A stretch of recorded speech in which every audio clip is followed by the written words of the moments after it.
안녕하세요.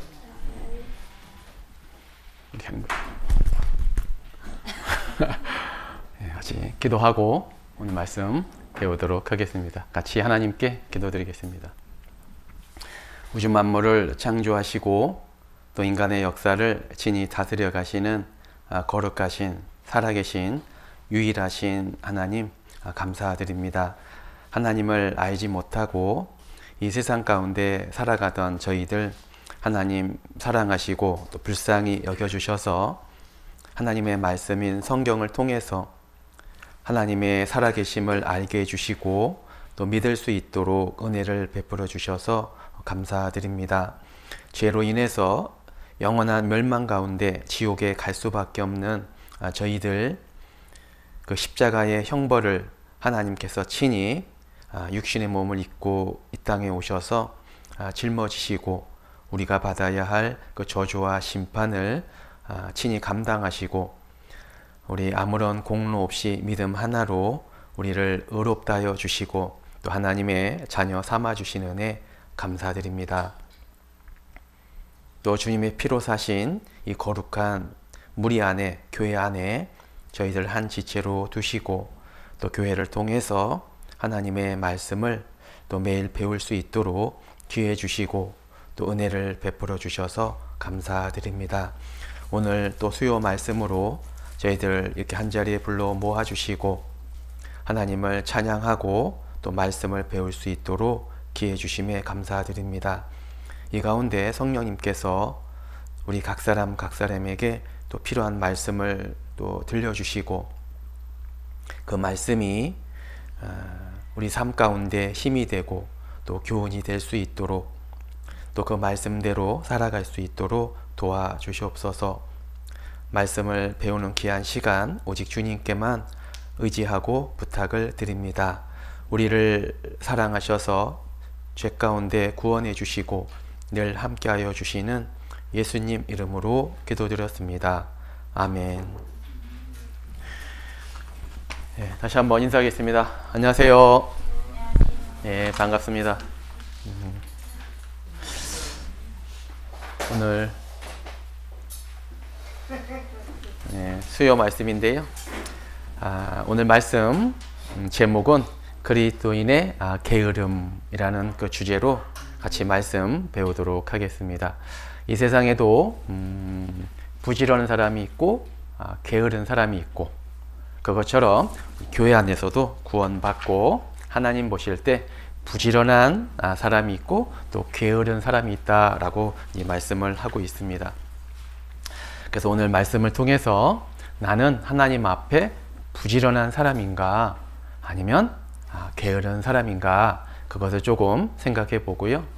이 게으름이 하나님 보실 때 얼마나 큰 문제가 되는지 그것을 조금 생각해 보도록 하겠습니다. 크게 한 세 가지를 살펴보려고 하는데요. 하나님이 보시는 게으름이 무엇인지 그리고 이 게으른 사람의 특징이 무엇인지 그리고 이 성경에서 나오는 게으른 사람들이 받을 보응, 책망이 무엇인지 그것을 조금 생각해 보도록 하겠습니다. 자, 오늘 시작 말씀 로마서 12장 11절 말씀을 수어로 다 같이 한번 같이 하도록 하겠습니다. 부지런하여 게으르지 말고 열심을 품고 주를 섬기라. 여기 짧은 말씀인데요. 여기 열심을 품고 주를 섬기라.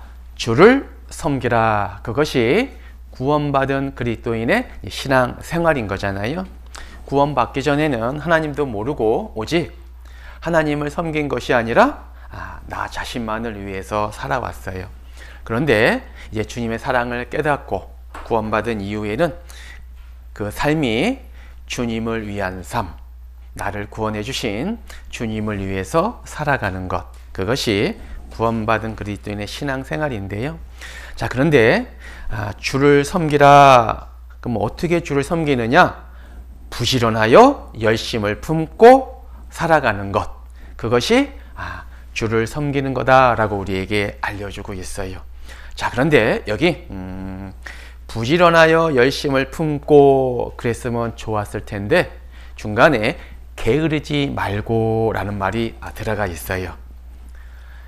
그 말은 구원받은 그리스도인이 게으르면, 다른 것이 아니라 게으르면 열심을 품고 주님을 섬길 수 없다라고 우리에게 알려주고 있는 거예요.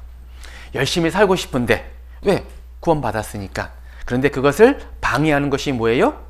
바로 게으름이라는 거예요. 그래서 구원받은 그리스도인에게 있어서 가장 경계해야 될 것, 주의해야 될 것, 조심해야 될 것, 그것이 뭐냐? 바로 게으름이라는 거예요. 여기 주인하고 종이 나오는데 우리도 주님과 우리의 관계가 주인과 종의 관계잖아요. 그러잖아요. 그러면 여기서 주인이 종을 악하다라고 책망하는 이유가 하나죠. 바로 게으름이라는 거예요.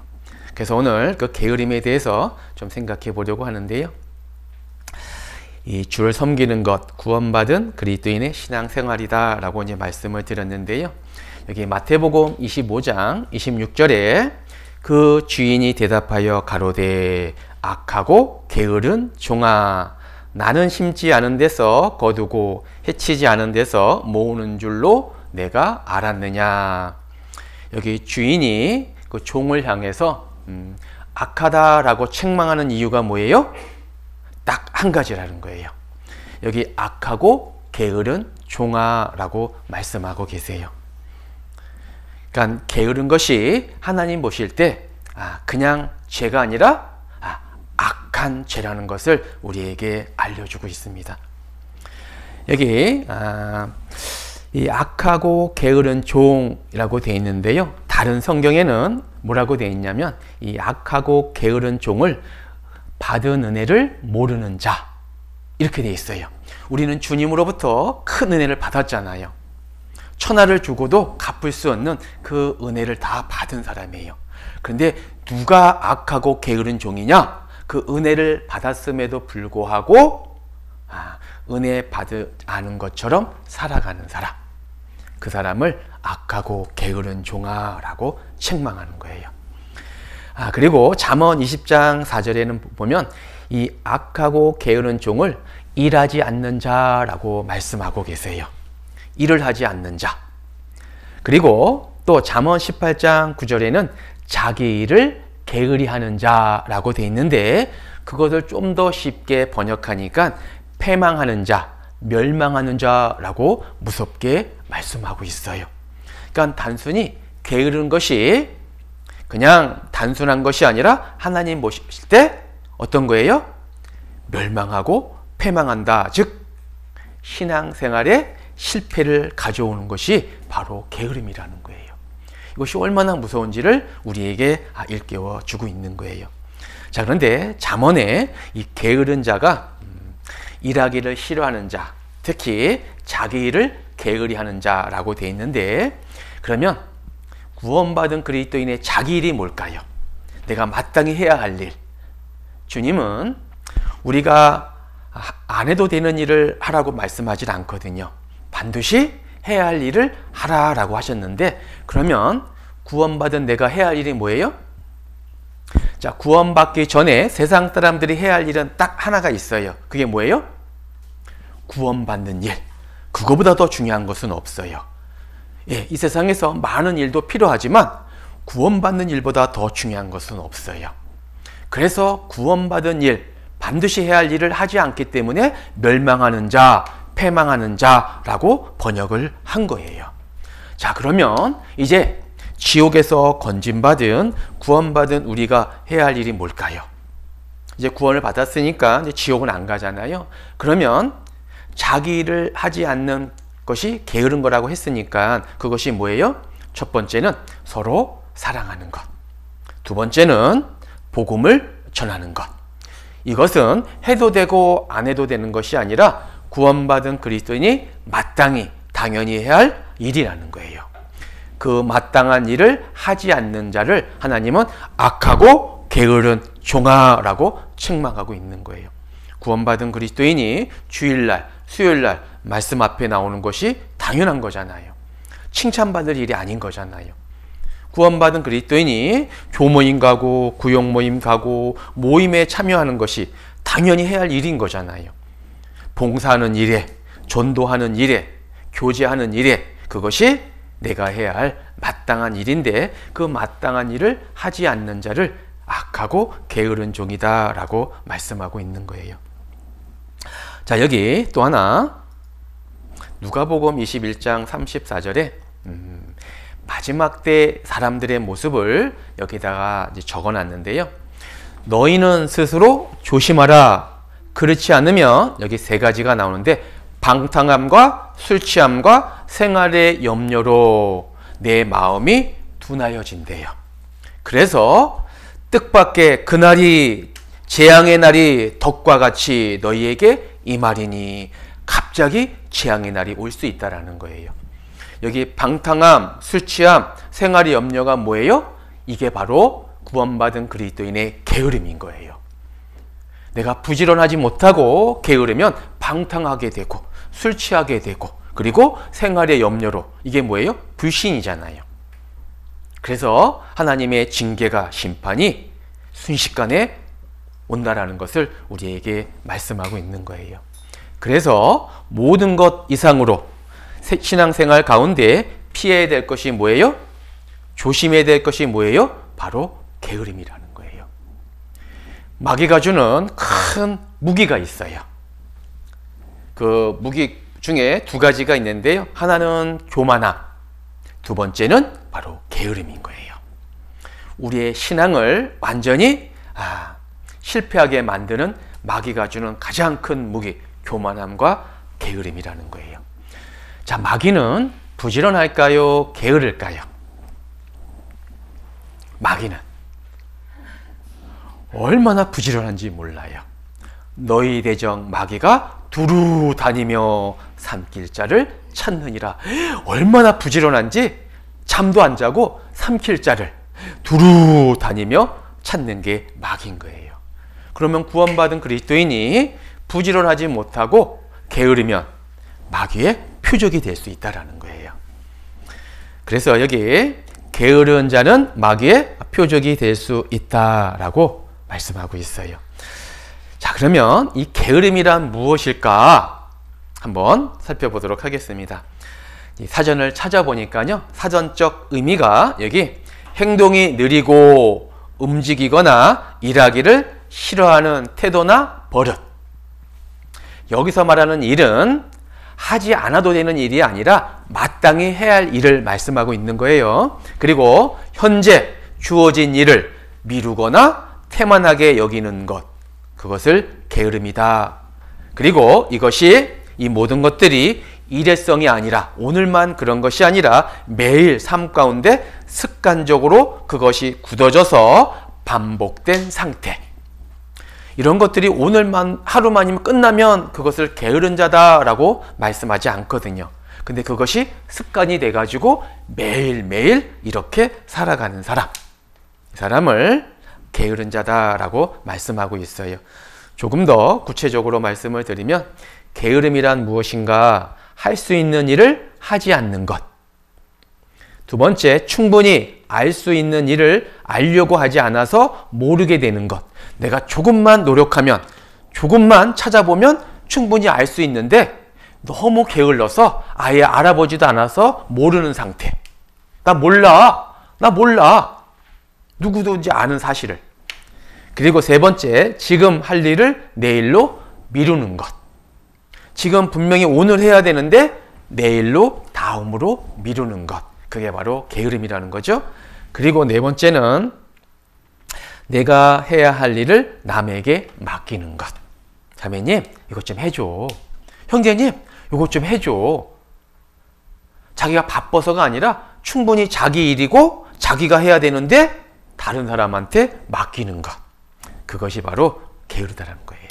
게으른 사람인 거죠.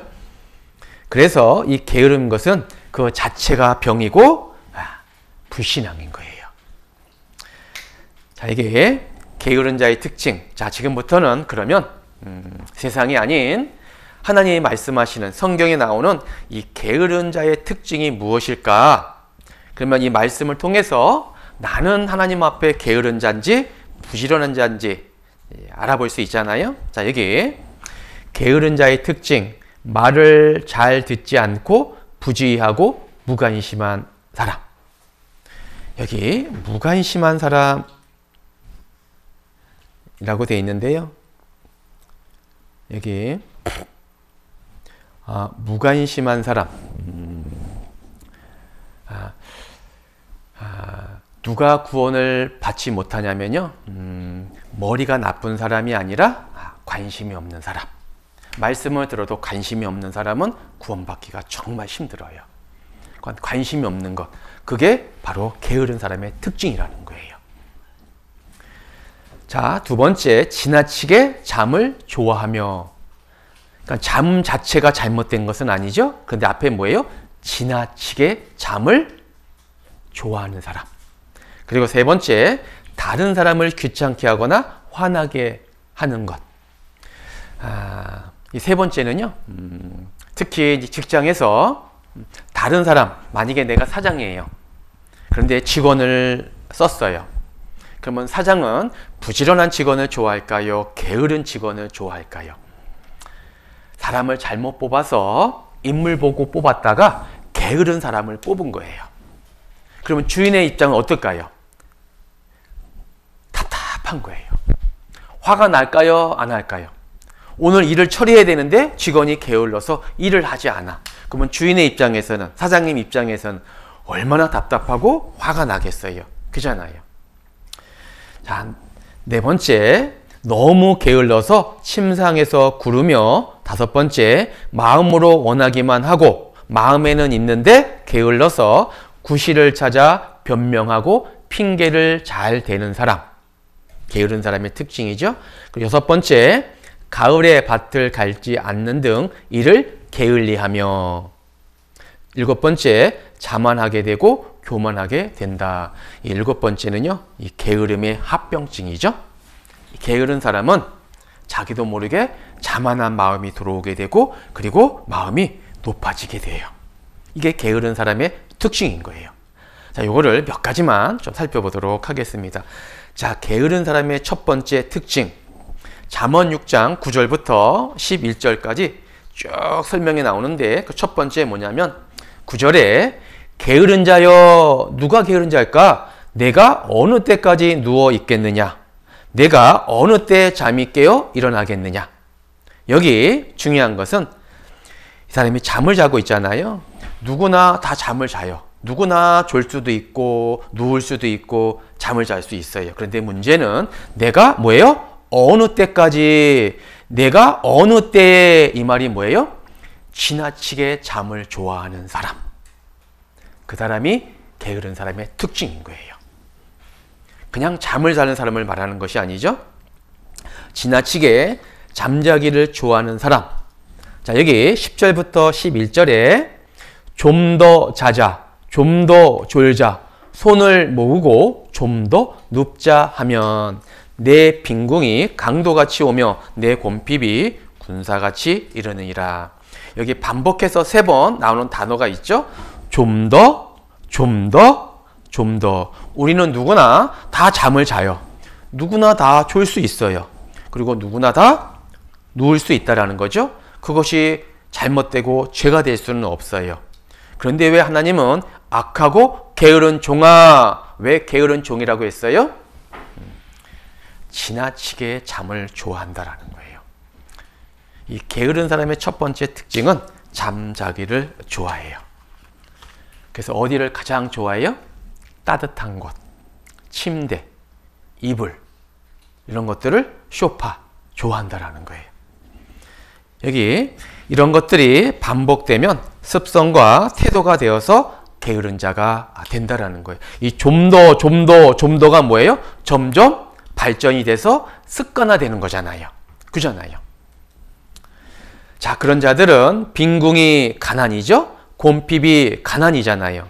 군사같이 이르리라. 이 게으른 자는요, 반드시 가난하게 돼 있다라는 거예요. 여기 또 좀 더를 절제할 줄 아는 결단이 게으름에서 벗어나는 방법이다라는 거예요. 자, 여기 재미있는 그림이 있는데요. 이 여자분이 잠을 자요.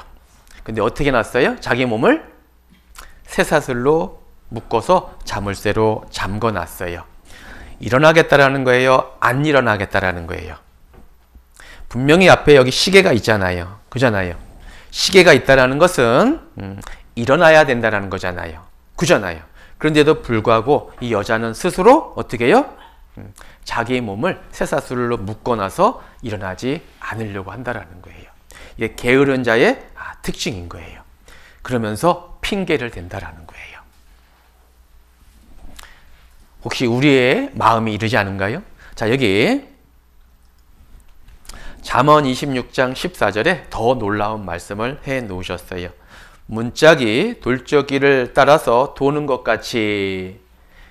이게 무슨 말이냐면요. 우리가 문을 열면 여기 이제는 그 문이 열리도록 돌아가도록 이렇게 박아놨잖아요. 그래서 문을 열면 문이 이렇게 돌아갔다 닫혔다 하잖아요. 왔다 갔다 하잖아요. 그것처럼 게으른 사람은 침상에서 구르느니라.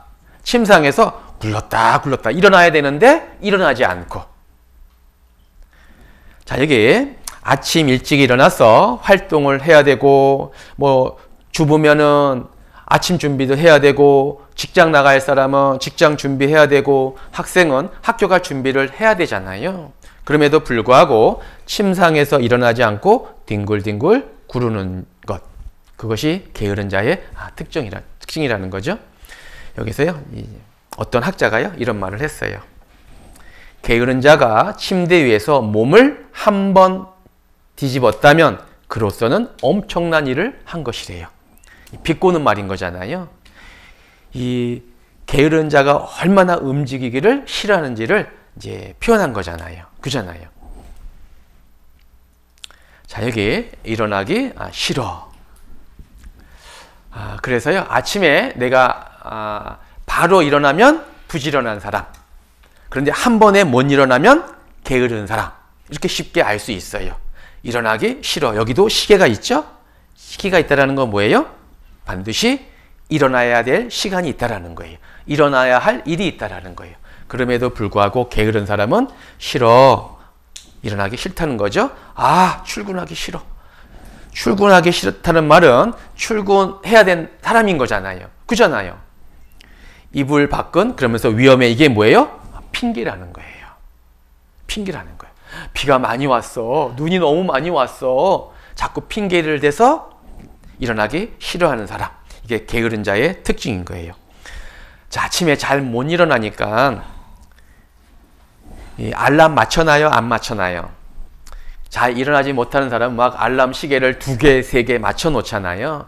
분명히 알람을 맞춰놨어요. 그런데 일어나질 못해요. 깨지를 못해요.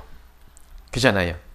자, 그래서 알람 소리를 듣고 한 번에 일어나지 못하는 사람, 이런 사람은 이런 사람을 게으른 사람이다라고 말씀하고 있고, 만약에 내가 알람을 맞춰놨는데 단 한 번에 일어났어요. 그 사람은 부지런한 사람이 된다, 부지런한 사람이다라고 말씀하고 있는 거예요. 우리 형제자매님들은 알람 없이도 일어나시나요? 알람 소리 듣고 잘 일어나요? 그러면 부지런한 사람. 잘 못 일어나는 사람은 게으른 사람. 모 성민 형제님 같은 분은 자, 여기 그래서요, 이 전반적으로 이거를 조사해 보니까 알람을 맞춰놨는데 한 번에 못 일어나지 못하고 2번, 3번 반복하는 사람, 그런 사람은 전반적으로 건강에 나쁜 생활 습관이 배어 있을 확률이 크다라는 거예요. 건강에도 좋지 않은. 왜 그럴까요? 여기 보면요, 이 사람은 아예 일어나야 되는데 베개를 뒤집어 썼어요. 자, 여기 아침에 일어나지 못하는 사람의 특징이 있어요. 또 하나. 뭘까요? 밤에는 쌩쌩하다라는 거예요. 밤에는 쌩쌩해요. 그런데 아침에는 못 일어나는 거예요. 자, 여기 그래서요, 어느 책을 보니까 잠 많이 자는 것도 뭐예요? 병이래요. 병. 그래서 조사를 해봤어요. 조사를 해보니까 사람이 건강을 유지하려면 노동하는 사람, 일하는 사람, 일 안 하는 사람 말고요. 7시간, 8시간 평균적으로 자야만 건강을 유지할 수 있대요. 자, 그런데 만약에 5시간도 못 자면 사망 확률이 21%로 높아진다는 거예요. 자, 그러면 잠 많이 자면 건강할까? 36%라는 거예요. 잠을 많이 자면 더 죽을 확률이 높다라는 거예요. 여기 7시간, 8시간은 일하는 사람을 말하고 있죠. 그런데 내가 건강한 사람은 6시간만 자도 충분하다라는 거예요. 자, 여기 그래서요, 적게 자도 괜찮습니다 라고 알려주고 있는 거예요. 내가 일하는 게 너무 힘들고 노동이 큰 일을 하면은 7시간, 8시간 충분한 휴식을 취해줘야 되지만, 그렇지 않은 사람은 6시간 잠만 자도 충분하다라는 거예요. 자, 그런데 하나님께서요, 우리 몸을 만드실 때 8시간, 즉 하루에 3분의 1은 잘 수 있도록 해 주셨다라는 거예요. 그렇기 때문에 24시간 중에 내가 7시간, 8시간만 잔다면 내가 건강하고 행복한 삶을 살아갈 수 있다는 거죠. 그것이 하나님의 법칙이고 질서라는 거예요. 내가 7시간, 8시간만 자면. 근데 문제는 뭐예요? 그 이상 자려고 할 때 문제가 생긴다는 거예요. 자, 여기 한번 게을러지면 점점 더 게을러지게 됩니다. 습관이라는 거죠. 작은 일에 게을렀다면 반드시 큰 일에도 게을러질 수밖에 없어요. 자, 하나님께서는 우리 인생의 3분의 1의 시간을 잠자는 시간으로 허락해 주셨어요. 그래서 인생의 3분의 1 시간만큼만 잠을 자면 아주 건강하고 행복한 삶을 살 수 있다는 거죠. 그잖아요. 그런데 문제는 그 이상 자려고 하는 것, 잠자는 것이 문제가 아니라 좀 더 자자, 좀 더 눕자, 지나치도록 잠자는 것을 좋아하는 사람, 그것이 게으른 자의 특징인 거예요. 잠언 20장 13절에 너는 잠자기를 좋아하지 말라. 내가 빈궁하게 될까 두려우니라. 하나님은 구원받은 당신의 자녀들이 이 세상에서 가난하게 사는 것을 원치 않으세요. 내가 많이 배우지 못한다 하더라도 근면하고 성실한 사람은 반드시 그 대가를 얻게 돼 있어요. 하나님이 그렇게 말씀해 주셨거든요. 내 눈을 뜨라. 지금도 눈을 감고 있으면 안 돼요. 눈을 뜨라. 그리하면 양식에 족하리라. 가난하지 않겠다는 거예요. 그러니까 이게 육신적인 문제뿐만 아니라 우리 영적인 문제도 똑같다라는 거예요. 내 영혼의 양식을 얻어먹기 위해서는 어떻게 해요? 눈을 떠야 되잖아요. 부지런해야 되잖아요. 그래야 구역 모임, 수요 말씀, 전도 집회, 낮 집회 부지런히 찾아다녀야 내가 양식을 얻고 영혼의 양식을 얻고 신앙적으로 부한 사람이 될 수 있는 거잖아요. 근데 게으른 사람은 영적으로도 가난하게 될 수밖에 없어요. 그래서 부지런하여 게으르지 말고 열심을 품고 주를 섬기라 라고 말씀하고 있는 거예요. 자, 두 번째 게으른 사람의 특징, 잠언 21장 25절에 게으른 자의 정욕이 그를 죽이나니 이는 그 손으로 일하기를 싫어함이라. 게으른 자의 두 번째 특징이 뭐예요? 일하기를 싫어한다라는 거예요. 여기 정욕, 이게 뭘까? 여기 보니까요, 정욕이란 일을 하기 싫어하면서 마음에 욕심만 앞서서 목표를 크게 정해놓은 것. 그러니까 욕심도 없으면 그나마 난데 이것도 갖고 싶고 저것도 하고 싶고 계획과 목적은 많아요. 높아요. 그런데 정작 그것을 얻기 위해서 일하기는 싫어하는 사람, 게으른 자의 특징이라는 거예요. 자, 여기 그래서요, 이 게으른 사람은 일만 벌려놓고 어떻게 해요? 마무리를 짓지 않는다는 거죠. 끝까지 책임을 지지 않는 거예요. 왜? 자기가 하기를 싫어하니까. 자, 여기 게으른 사람의 특징이 나오는데요. 자, 여기 보면 역시 놀고 먹는 게 제일이야. 게으른 사람의 특징인 거예요. 백수건달 들어보셨어요?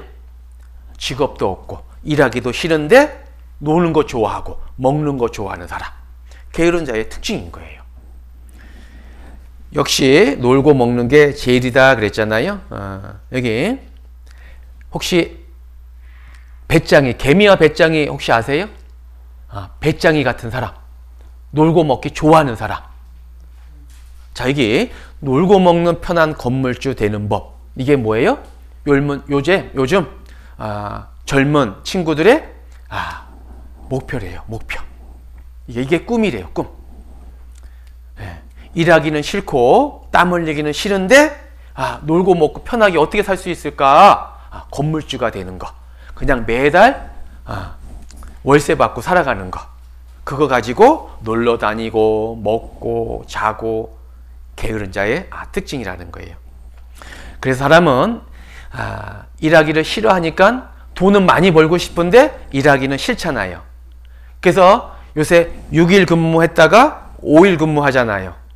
4일 근무도 나왔잖아요. 자꾸 사람들이요 일하기를 싫어해요.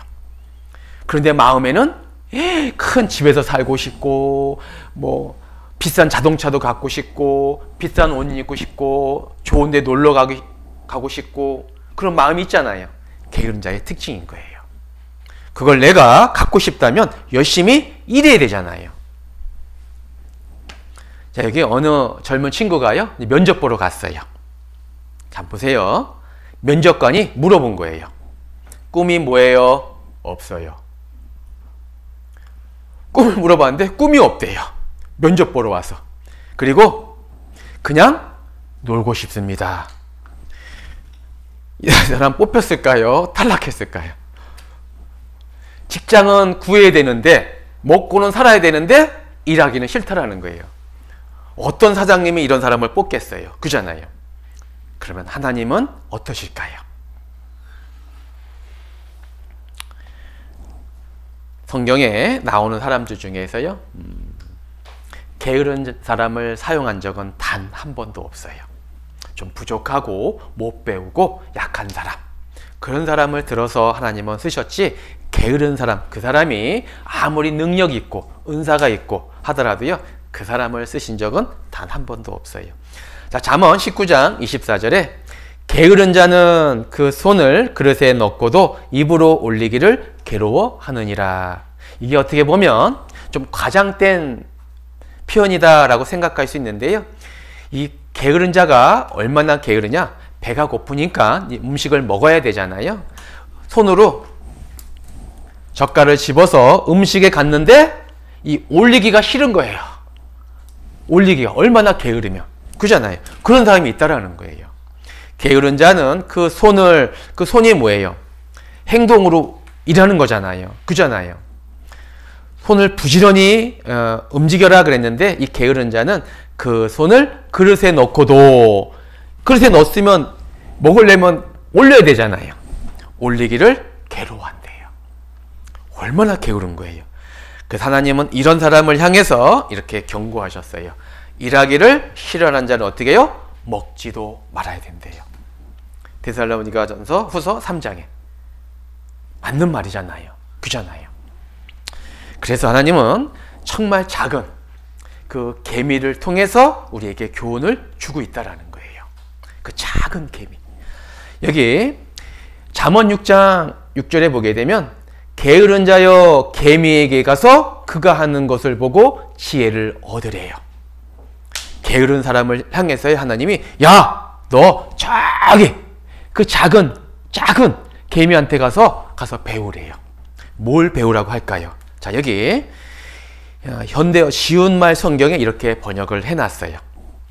자, 6절에 잠언 6장 6절에 일하기 싫어서 빈둥거리며 놀고 먹는 자들아, 너희는 개미를 찾아가서 그것들이 어떻게 살아가는지 얼마나 슬기로운지 배우라. 7절에 개미에게는 우두머리가 있더냐? 일을 하는데 감독관을 본 적 있느냐? 개미떼에게 통치자가 있다는 말을 들어보았느냐? 없다라는 거잖아요. 그잖아요. 우리가 직장에 가면 상사가 있을 때는 열심히 일하는 척하고 아무도 없을 때는 일 잘 안 하고 그잖아요. 근데 개미는 그렇지 않다라는 거예요. 누가 있든 없든 노는 개미는 한 마리도 없다라는 거예요. 8절에 그런데도 아무 지켜보는 사람이 없는데도 여름 내 땀 흘리며 먹을 양식을 장만하지 않더냐? 가을 거짓 때에도 먹을거리를 모아들이지 않더냐? 9절에 빈둥빈둥 먹고 놀기만 한 자들아 어느 때까지 그렇게 잠만 자려고 하느냐? 언제나 잠에서 깨어나려 하느냐? 이 게으른 자의 특징 두 가지는요. 첫 번째는 잠자기를 좋아하고 두 번째는 일하기를 싫어한다라는 거예요. 교회 안에서도 마찬가지인 거예요. 말은 많은데 봉사할 때 되면 안 보여요. 그잖아요. 다른 거는 막 열심히 하는 것 같고 책망도 하고 뭐 야단도 치고 하는데 정작 힘든 일을 하고 봉사할 때는 어디 가 있는지 안 보여. 일하기를 싫어한다라는 거예요. 그게 게으른 자의 특징이라는 거예요. 이 게으름으로 인해서 우리 인생을, 신앙생활을 망쳐서는 안 된다는 거죠. 자, 여기 게으름의 극치란 말을 어떻게 표현할까요? 최고죠? 자, 볼게요. 불이 났어요. 그러면 소방관은 어떻게 해야 돼요? 가서 불을 꺼야 되잖아요. 그러니까 너무 게으르니까 의자에 앉아서 딱 의자에다가 불 딱 걸치해 놓고 물을 뿌리고 있는 거예요. 이게 얼마나 게으른 거예요. 그잖아요. 자기 일을, 마땅히 해야 할 일을 정확히 하지 않는 거잖아요. 이 사람 한번 보세요. TV는 보는데 손 움직이기가 싫으니까 긴 빨대를 만들어 가지고 음료수를 먹으면서 TV를 보고 있는 거예요. 자, 이 사람은요, 아내가요, 아기 잘 좀 돌보라고 시장을 갔어요. 근데 움직이기가 싫으니까 줄 하나 매달아 놓고 손을 까딱까딱 하고 잠이 드는 거예요. 그네. 게으르니까. 자, 이 젊은이는요, 의자가 없어서 의자를 주문했어요. 의자가 왔어요. 박스에. 자, 여기 보면, 이게 이제는 의자가 왔잖아요. 그잖아요. 그럼 어떻게 해요? 칼로 뜯어서 의자 빨리 조립하면 되잖아요. 근데 그게 싫은 거예요. 그냥 박스째 앉아가지고 게임을 하고 있는 거예요. 얼마나 게으른 거예요. 그잖아요. 여기 한번 보세요. 요 나무만 치우면 되잖아요. 그잖아요. 나무 치우기 싫으니까 이 선을 어떻게 그었어요? 그냥 이렇게 짚고 가버린 거예요. 일하는 사람이. 요거 조금 움직이기 싫어가지고. 일은 해야 되고. 얼마나 게으른 거예요. 이 사람 한번 보세요. 이 사람. 움직이기가 싫으니까 딱 앞에다 놓고 먹을 거 갖다 놓고 입으로 갖다 먹으면서 게임하고 TV 보고 하고 있는 거예요. 어떤 주부가요, 청소를 해야겠는데 손으로 하기가 싫은 거예요. 그러니까 신발에다가요, 걸레를 붙여버렸어요. 그래서 이걸 가지고 왔다 갔다 하는 거예요. 이 사람 보세요. 이렇게 앉아서 일을 봐야 되는데 게으르니까 그냥 누워서 일을 보고 있는 거예요. 자, 여기 영상 하나 볼 건데요. 이게 이제는 그 호주 시드니 지역에 있는 이 코알라라고 하는 비슷한 웜뱃이라는 동물인데요. 이 동물이 밥을 먹는데 얼마나 게으른지, 자다가 밥을 줬는데요. 누워서 자다가 조금도 움직이지 않고 밥을 먹어요. 자, 한번 보세요. 그냥 누워서 먹어요.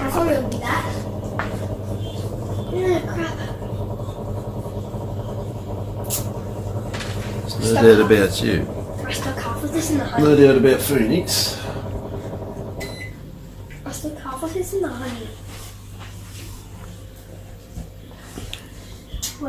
움직이기가 싫은 거예요.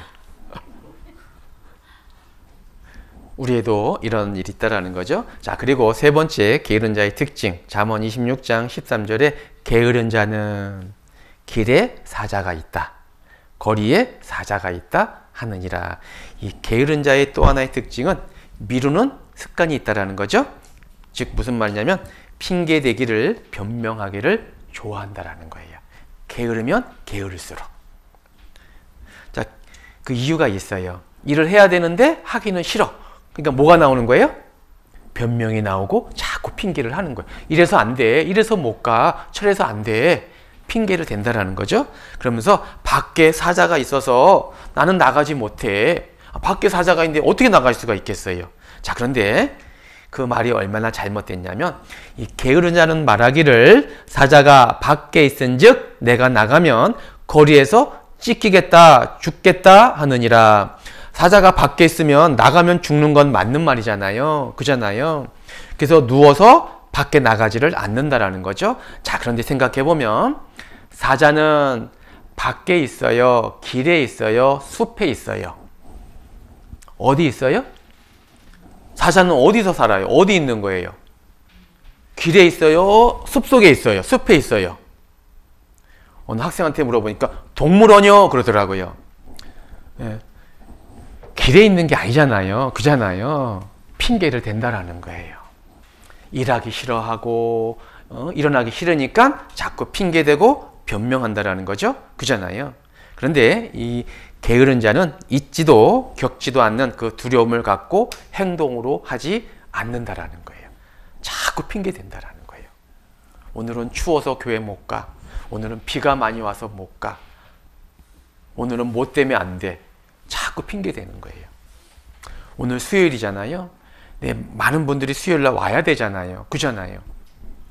그런데 저 무덤에는 핑계 없는 무덤이 있을까요? 없을까요? 핑계 없는 무덤이 없잖아요. 그잖아요. 죽은 사람은 다 이유가 있어요. 그잖아요.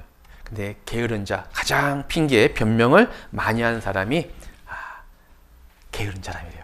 자, 게으른 자가 좋아하는 단어 3가지가 있는데 상품 없나요? 게으른 자가 좋아하는 단어 3가지를 다 맞히면 제가 상품 하나 드리도록 하겠습니다. 뭐가 있을까요? 게으른 사람이 좋아하는 단어 한번 마음속으로 한번 해보세요. 첫 번째, 내일을 좋아한대요. 내일에 내일 하면 되지. 나중에 해. 꼭 오늘 해야 돼? 마지막에 다음에. 그래서 게으른 사람이요 구원받기가 어려운 거예요. 아니 나중에 구원받으면 되지. 다음에 말씀 들으면 되지. 근데 구원받은 그리스도인들도 똑같다라는 거예요. 왜 신앙생활 잘 못할까요? 게으르기 때문에 그래요. 그래서 이 게으른 것이 얼마나 무서운지 모르는 거예요. 그냥 단순한 병이 아니죠. 이 게으름은 불치병이에요. 고칠 수 없는 병인 거예요. 자, 핑계랑 변명을 많이 댄다고 하잖아요. 성경에 변명해서 핑계대서 성공한 사람은 한 사람도 없어요.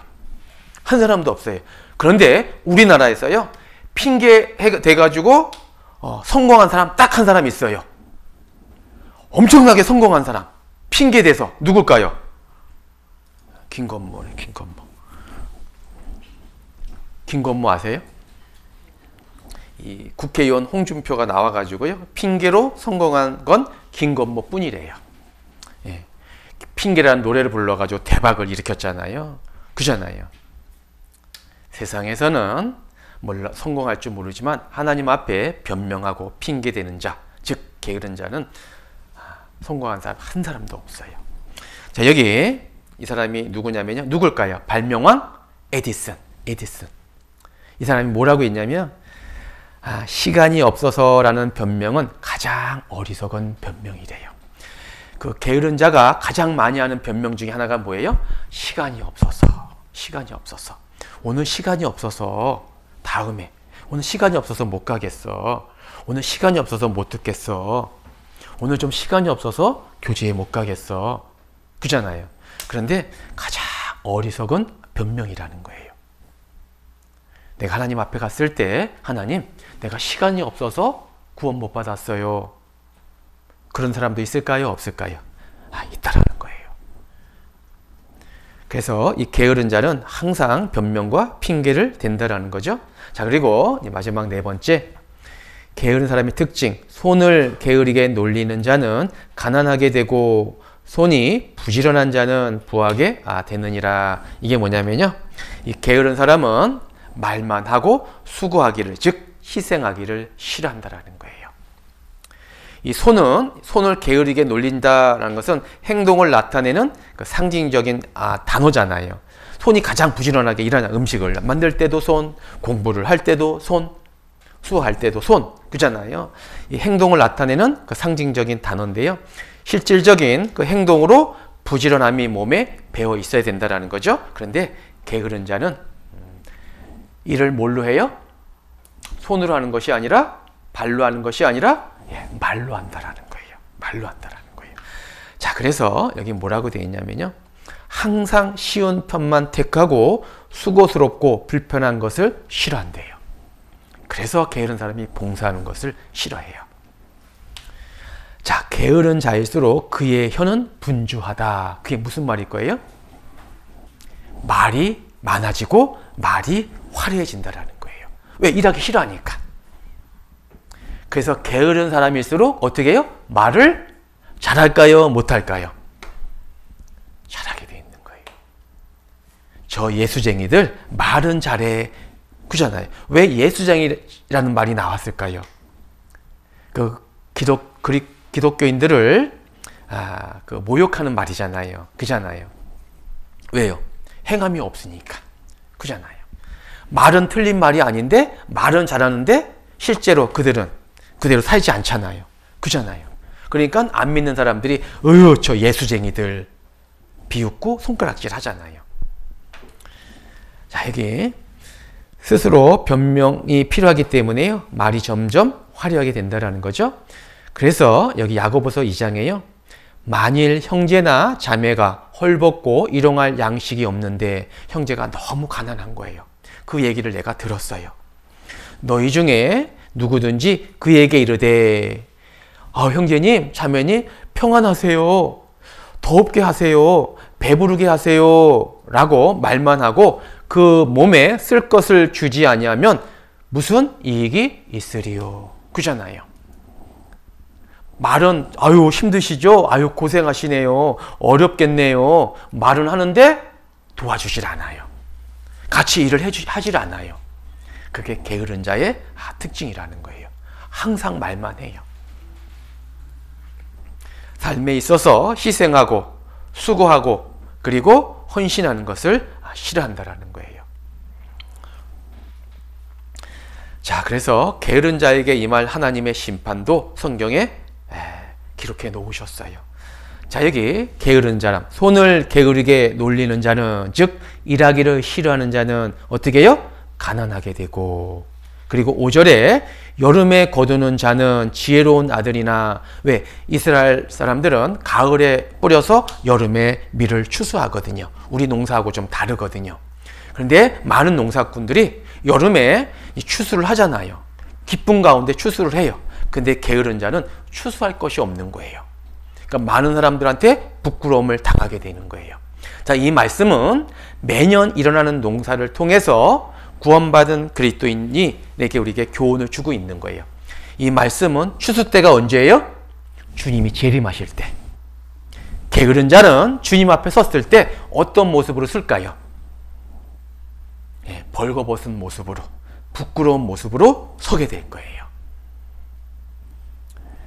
여름에 거두는 자는, 여름은 언제예요? 추수 때잖아요. 그잖아요. 지혜로운 아들이나 추수 때 자는 자는 일할 때, 지금이잖아요. 지금 부지런히 우리가 일을 해야 되잖아요. 그잖아요. 그래야 주님 오실 때 칭찬받고 영광받고 상급을, 영광을 받을 수 있는 거잖아요. 그런데 아무것도 받을 게 없으니까. 왜? 일을 하지 않았으니까. 부끄러움을 끼치는 아들이니라 라고 말씀하신 거예요. 여기 게으른 자는 그 부리는 사람에게 마치 이에 초 같고 눈에 연기 같으니라. 여기 게으른 자라고 부리는 사람, 이 게으른 자가 종이죠. 여기 주인이 있어요. 종이 주인에게 있어서 덕을 끼치고 이익을 주는 것이 아니라 주인을 오히려 괴롭게 하고 해를 끼치는 자가 될 수 있다는 거예요. 무엇 때문에? 게으르게 되면. 그잖아요. 자, 이거를 쉬운 성경에, 현대 성경에 이렇게 번역해 놨어요. 게을러 터진 사람에게 일을 시키자면 일을 시키는 사람이 주인이죠. 이를 악물어야 하고 그 눈에 연기가 들어간 것처럼 괴로움을 겪어야 한다. 여기 직장에서요, 상사가 돼서 부하 직원을, 게으른 직원을 둔 사람이면 아마 공감을 할 거예요. 그리고 특히 자녀를 둔 부모님도 경험하잖아요. 그잖아요. 우리 아이들 이제 나이가 돼서 유치원도 가고 학교도 가잖아요. 그리고 한번 깨우면 잘 일어나요? 안 일어나요? 안 일어나잖아요. 얼마나 답답해요. 그냥 일을 그냥 그잖아요. 괴롭잖아요. 하물며 하나님은 어떨까요? 내가 마땅히 당연히 해야 할 일을 하지 않으면 하나님은 어떨까요? 마음이 얼마나 괴로우시겠어요. 그잖아요. 그래서 이 게으른 자는 그 주인을 해를 끼친다. 눈에 연기가 들어간 것처럼 얼마나 따갑겠어요. 그잖아요. 자, 이게 항상 주인에게 게으른 종은 손해와 게으름을 끼치는 성가신 존재가 된다라는 거예요. 하나님 앞에도 마찬가지라는 거예요. 또 게으른 자의 길은, 그 게으른 자의 삶은 가시 울타리 같으나, 가시 울타리, 가는 길이 고든 길이 아니라 가시밭길인 거예요. 얼마나 힘들겠어요. 그잖아요. 또 자기의 일을 게을리하는 자는 패가하는 자의 형제라. 이 패가가 뭐예요? 멸망하다, 파멸하다, 패망하다, 그런 뜻이거든요. 이게 보통 문제가 아니잖아요. 작은 문제가 아니잖아요. 게으름 그 자체가 하나님 앞에 섰을 때 망하는 자라는 거예요. 자, 여기 여호와의 일을 태만히 하는 자는 세상 일도 태만히 하고 게으르게 하도 책망받을 텐데, 만약에 구원받은 그리스도인이 교회 안에서 여호와의 일을, 하나님의 일을 태만히 하는 자, 이 태만히 한다라는 것이 게으르다, 해이하다, 나태하다, 그런 뜻도 있지만 또 무슨 뜻이 있냐면 놀랍게도 속이다, 사기치다, 배반하다, 반역하다라는 뜻을 가지고 있어요. 그러니까 구원받은 그리스도인이 교회 안에서 주님의 일을 게을리하는 것이 뭐예요? 하나님께 사기치는 거고, 하나님을 속이는 거고, 하나님을 배반하는 거고, 하나님께 반역을 일으키는 거래요. 이게 작은 일이 아니잖아요. 큰 일인 거잖아요. 하나님 앞에. 작은 죄가 아니죠. 그래서요, 악하고 게으른 종아라고 말씀하신 거예요.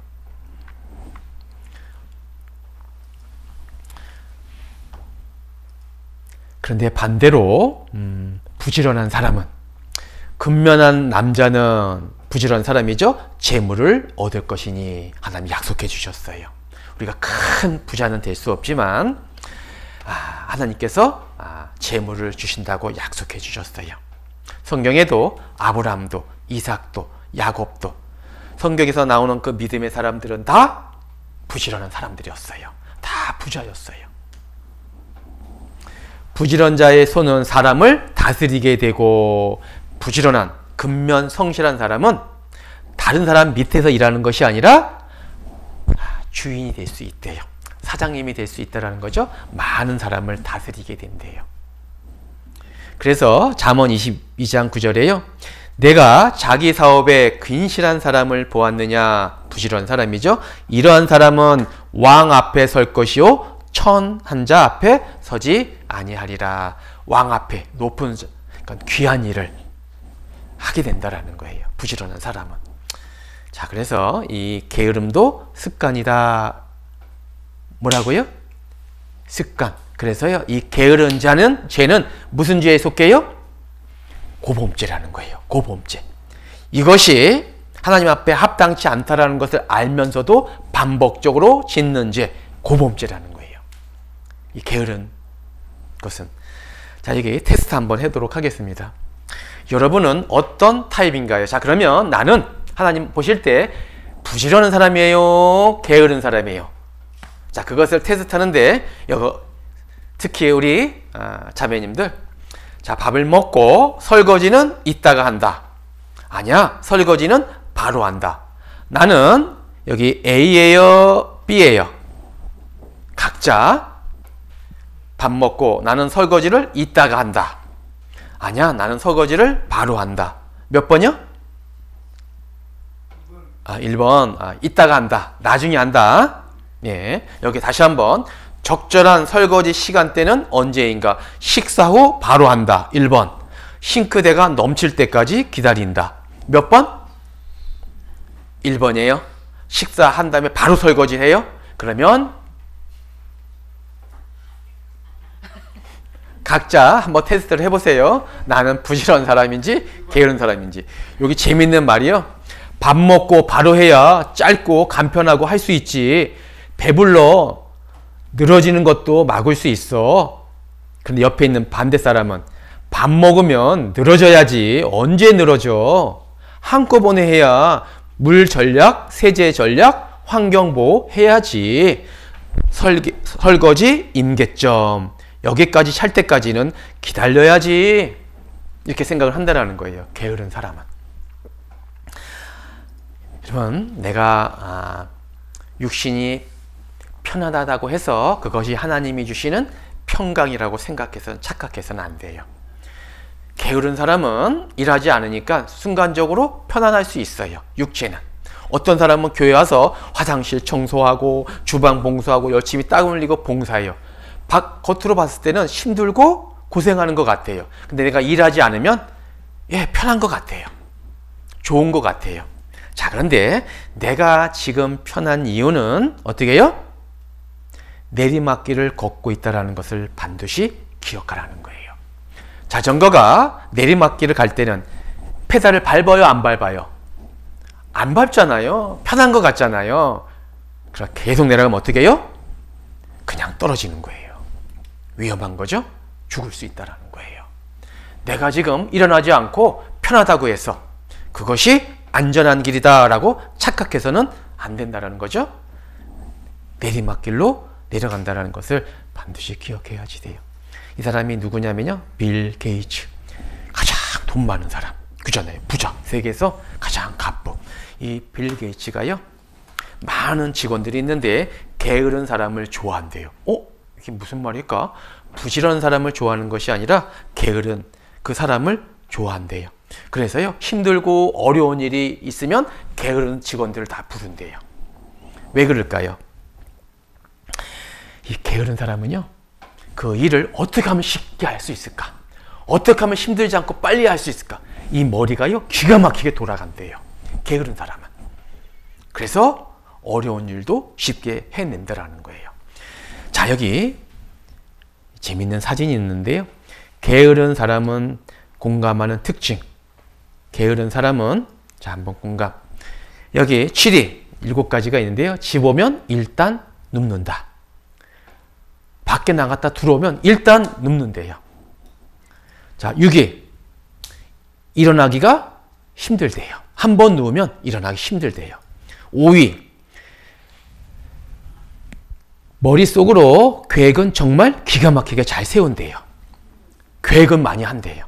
4위, 게으른 자신에 대한 반성은 또 잘한대요. 내가 이러면 안 되는데, 빨리 일어나야 되는데, 내가 이러다가 큰일 나는데, 이런 생각을 한다는 거예요. 게으른 자도 누워있으면서. 그런데 일어나질 않는데요.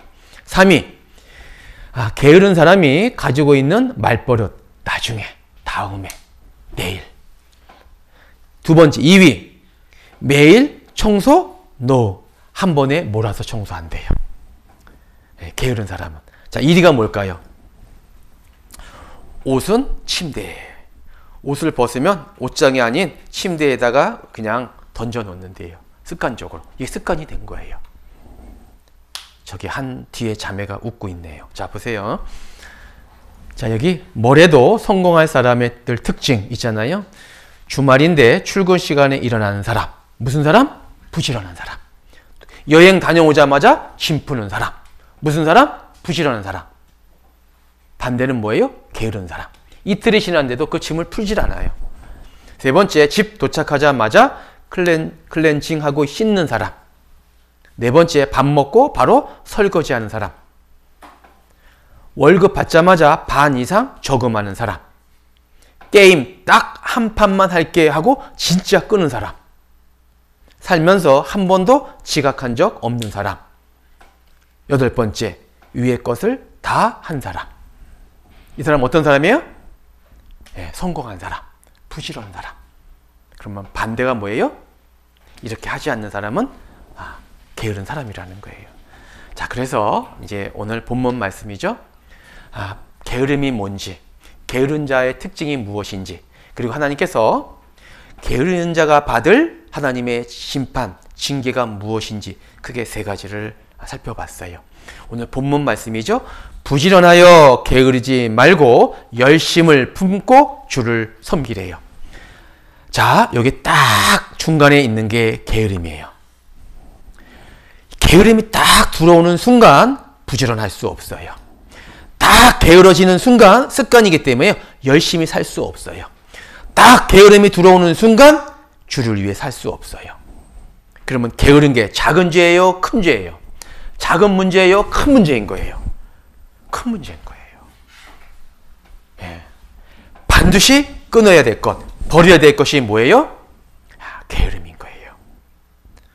그래서 근면성실하다 그런 말 많이 들어보셨잖아요. 남자, 신랑감 최고가 뭐예요? 돈 많은 남자가 아닌 거예요. 근면성실하면 돼.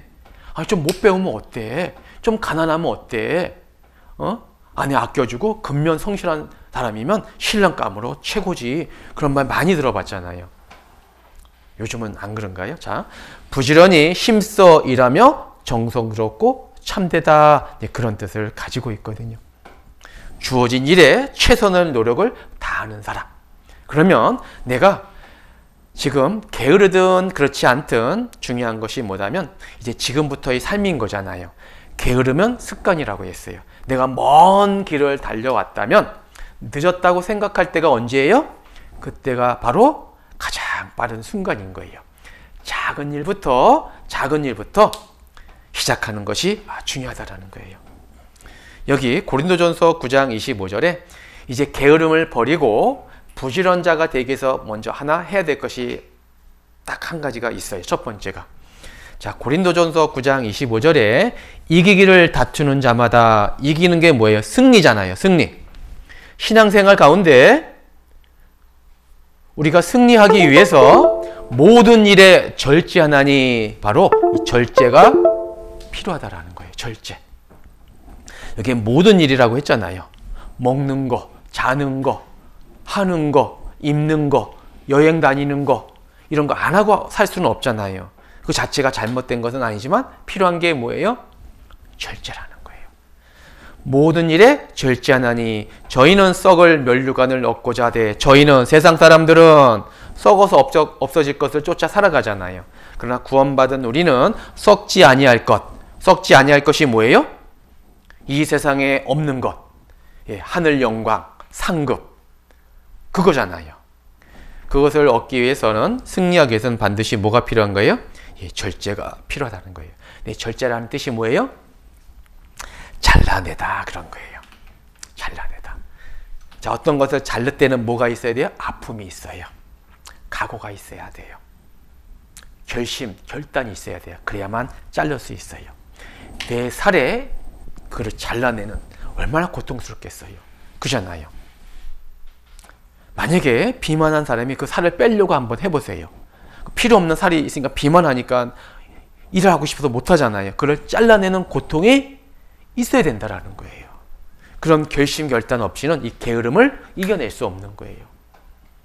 오늘도 수요 말씀 들으러 갈까 말까, 오늘 힘든데 아픈데 주일날 갈까 말까, 그 마귀가 계속 유혹하잖아요. 그잖아요. 세상 친구들이 오늘 주일날 단풍 구경 가자, 꽃 구경 가자, 뭐 어디 가자, 그런 유혹들이 많이 있잖아요.